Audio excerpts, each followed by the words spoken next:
حدثنا قتيبة بن سعيد حدثنا إسماعيل بن جعفر عن أبي سهيل عن أبيه عن طلحة بن عبيد الله أن أعرابيا جاء إلى رسول الله صلى الله عليه وسلم ثائر الرأس فقال: يا رسول الله، أخبرني ماذا فرض الله علي من الصلاة؟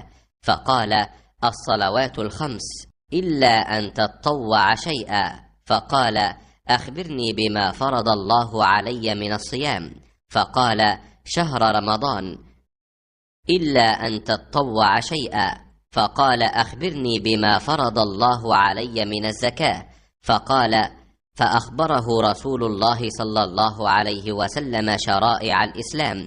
قال: والذي أكرمك لا أتطوع شيئا ولا أنقص مما فرض الله علي شيئا. فقال رسول الله صلى الله عليه وسلم: أفلح إن صدق أو دخل الجنة إن صدق. بسم اللہ الرحمن الرحیم۔ اور اللہ تعالی نے فرمایا: اے ایمان والو، تم پر روزے اسی طرح فرض کیے گئے ہیں جس طرح ان لوگوں پر فرض کیے گئے تھے جو تم سے پہلے گزر چکے ہیں، تاکہ تم گناہوں سے بچو۔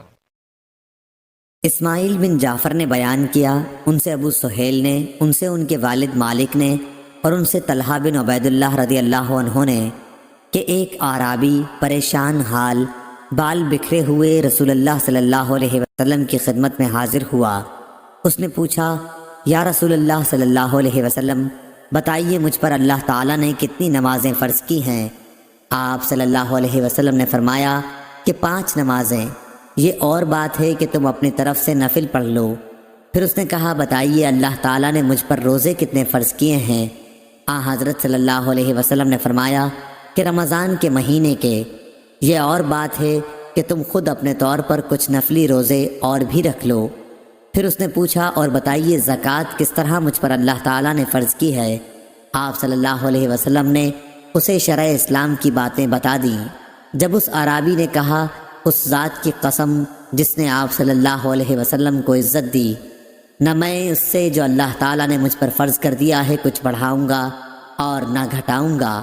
اس پر رسول اللہ صلی اللہ علیہ وسلم نے فرمایا: اگر اس نے سچ کہا ہے تو یہ مراد کو پہنچا، یا آپ نے یہ فرمایا کہ اگر سچ کہا ہے تو جنت میں جائے گا۔